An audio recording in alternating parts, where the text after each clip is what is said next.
going to show you how I use a template to turn my sketch layouts into full-size Blueline comic pages. And make sure you watch to the end. Stay tuned.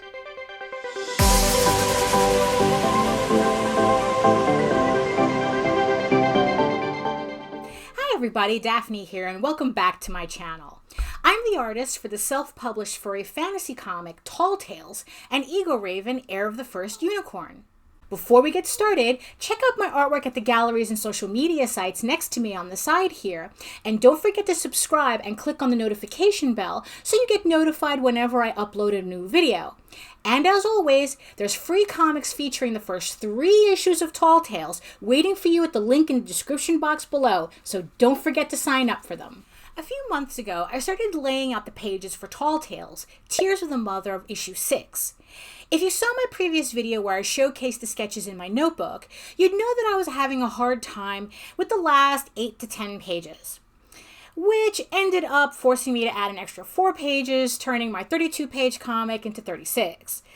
Luckily, with digital on-demand printing, this odd number is no problem.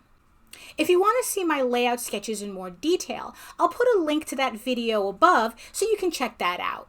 So after finishing my layouts and checking everything over to make sure my timing and my flow was what I wanted, it was time to prep my layouts and put them on the actual boards I'm going to be drawing and inking on. Now, some artists just use their layouts as reference and redraw their layouts directly on the board.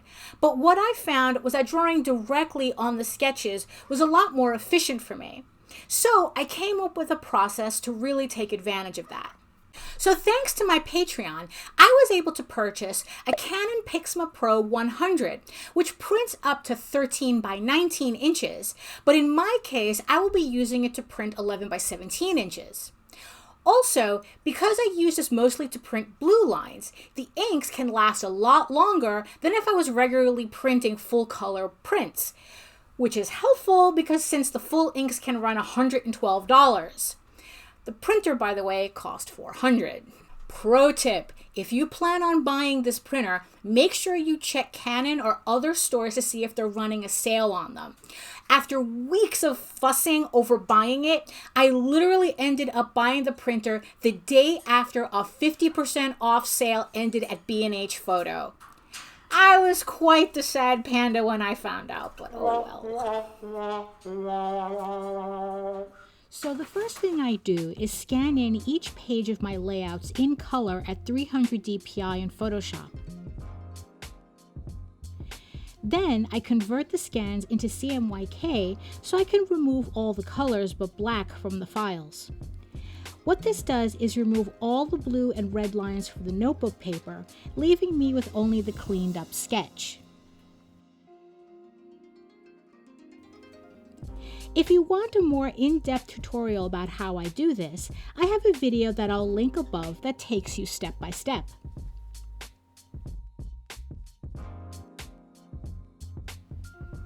Next, I open up my comic page template. This template I made based on professional comic book blue lines I found online, except I just kept mine as simple as possible. I recreated one for myself in Adobe Illustrator, then brought it into Photoshop where I made the center transparent, making a frame so I can place my layouts in it and the frame will automatically trim the layouts at the size they need to be.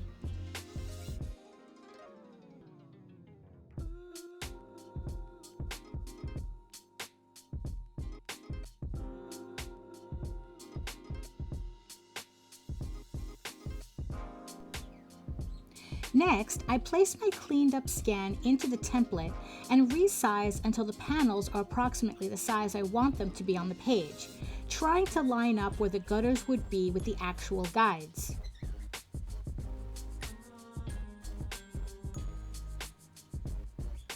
Next, I rasterize the layout layer so I can make changes to the image. Then we go to Image, Adjustments, then Hue and Saturation. Remember, we are only making these changes to the layout layer, not the overall template. We are going to click the Colorize box, then change Hue to 185, Saturation to 100, then Lightness to 95.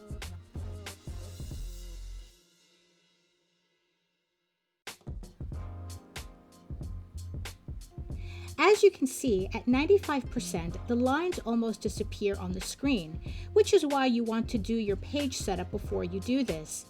But don't worry, it will print exactly at the lightness you will need on the paper, as the printer prints the color a bit darker than what's on the screen.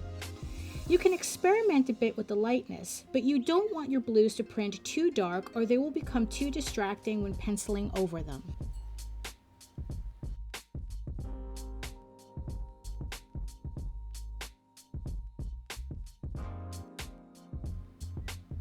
Now we're going to send the image to print. Because we are using smooth plate Bristol paper and not paper made specifically for the Canon Pixma Pro, I had to do some experimenting before coming up with the settings that worked best for me. Another FYI, if you do want to use this printer to make full color prints, you really do need to use paper made for this type of printer. Bristol will not work in full color because the paper is not made to take inkjet ink properly.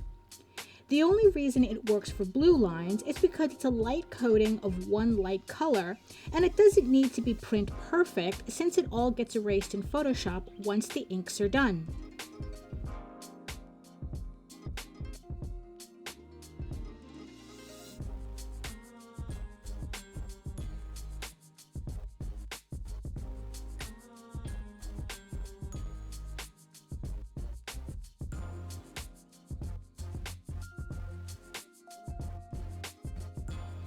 So here are several of my final full-size pages.